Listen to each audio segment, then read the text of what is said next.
अस्सलाम वालेकुम दोस्तों। पाकिस्तान यूएई मैच का स्कोर कार्ड आप देखें तो आप कहेंगे यार ठीक है पाकिस्तान जीत गया है और क्या है इसमें, क्या क्या कीड़े निकाले। बट अब अगर आपने बैठकर मैच देखा हो तो आपको अंदाजा हो कि शायद पाकिस्तान की बैटिंग के दौरान भी 10 ओवर के बाद मुसल्ले पे बैठने की जरूरत पड़ी और बहुत से शायद क्रिकेट फैंस बैठे हों, क्योंकि यूएई के खिलाफ हार तो किसी सूरत काबिल कबूल नहीं थी। खासकर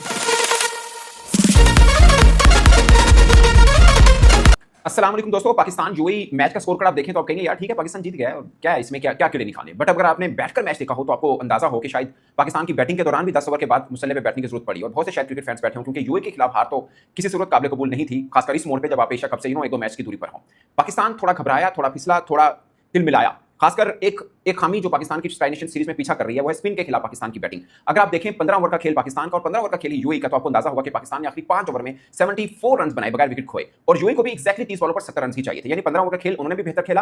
पाकिस्तान ने अगरचे आखिरी 5 ओवर में ठीक ठाक किस्म की धुलाई की, मगर उसका क्रेडिट भी शायद यूएई की खराब फील्डिंग को भी उतना जाता है। हैदर अली के लास्ट ओवर में आखिरी 2 बॉलों पर एक बार नवाज का कैच ड्रॉप किया आसिफ ने और उसके बाद फखर जमान का अली शान ने ड्रॉप किया। अगरचे अली शान शरफू ने जबरदस्त बल्लेबाजी की, अकेले लड़ते रहे, बट वो तो कैच था वो बहुत ही आप कह सकते हैं कि महंगा साबित हुआ, क्योंकि उसके बाद फखर जमान और नवाज ने जबरदस्त किस्म की बल्लेबाजी की। खासकर सेकंड लास्ट ओवर में 20 तकरीबन 20 तक के रन उनको हो गए थे जुनैद सिद्दीकी को, तो वहां से मैच का पासा पलटा। एक दफा लगा कि पाकिस्तान शायद 150 कर ले तो ठीक रहेगा, but thanks to UAE fielding and thanks to Fakhar Zaman बल्लेबाजी, आज फखर जमान ने कमाल बल्लेबाजी की। 15 मैच और 14 इनिंग्स के बाद फखर जमान की 50 सामने आई और 50 भी कमाल है। 44 बॉलों पर 77 रन और स्ट्राइक रेट 175 का है फखर जमान का। उनकी खास पॉइंट ये था कि 9 डॉट्स थी, बाकी ओवरऑल उन्होंने जबरदस्त बल्लेबाजी की है। सिर्फ 9 डॉट्स कुछ भी नहीं होता। और अबरार अहमद की बॉलिंग की तारीफ भी बनती है। पाकिस्तान में नवाज ने भी 27 बॉलों पर 37 रन किए, सबसे खास पॉइंट फखर जमान की बल्लेबाजी और नवाज की बैटिंग। उसके अलावा अबरार की बॉलिंग की सॉरी मैं कहना चाह रहा हूं कि अबरार की बॉलिंग की तारीफ भी बनती है कि उन्होंने 4 ओवर में महज 9 रन देकर 4 खिलाड़ियों को आउट किया है। अब इसके बाद आपके जहन में फौरन आएगा कि यार जब अबरार बॉलिंग कर रहा है और फॉर्म में दिखा है, ठीक है यूएई की टीम ही सही, बट यूएई की टीम में ठीक ठाक किस्म की बल्लेबाजी करी थी, तो क्यों ना अब अफगानिस्तान को भी उन्हीं के जाल में फंसाया जाए। वो हमारे खिलाफ 3-4 स्पिनर लाते हैं, तो हम क्यों ना ये करें। हम भी ऐसा करते हैं।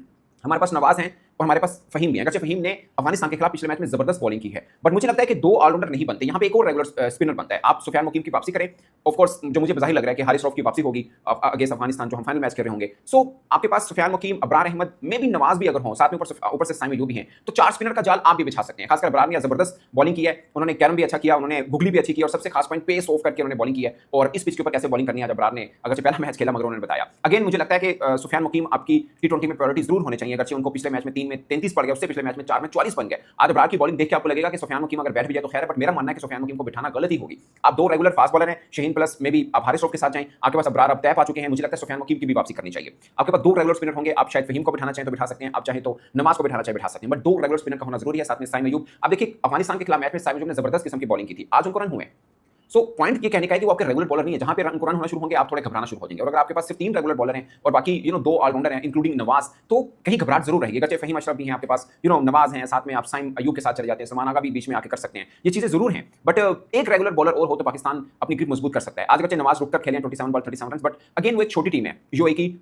रोहित ने जबरदस्त किस्म की बॉलिंग की, पाकिस्तान के बॉलर हैं, उन्होंने आईएलटी के अंदर भी जबरदस्त बॉलिंग की, बट एक अच्छी चीज भी थी कि नई बॉल अच्छी करे थे, उनके 4 ओवर पहले करा दिए। जो उसके अलावा जुनैद ने थोड़े रन ज्यादा खा लिए, जिसकी वजह से उनको मैच में थोड़ा नुकसान हुआ, खराब फील्डिंग हुई, बैटिंग में भी थोड़े से कोलैप्स किया। खासकर अबरार के एक ओवर में 2 विकेट खोना, मगर अबरार की बॉलिंग का कमाल ये है कि उनके 2 मंजे हुए बल्लेबाज जिसमें आसिफ और वसीम शामिल है, खासकर उन दोनों की विकेट उन्होंने ली। खासकर वसीम को अर्ली ऑन पकड़ लिया, क्योंकि वो बल्लेबाज थे अगर वो 8-10 ओवर तक खड़े रहे तो मैच को कहीं ना कहीं कॉर्नर लगाने की कोशिश जरूर करते हैं, और खासकर जिस तरह नीचे अली शान शरफू खेल रहे थे तो मैच किसी तरफ जा सकता था। बट पॉइंट इज मेरे लिए फिक्र की बात यह है कि हम यूएई के खिलाफ मैच को लेकर भी एक दफा घबराए हैं, एक्चुअली में 2 दफा घबराए हैं।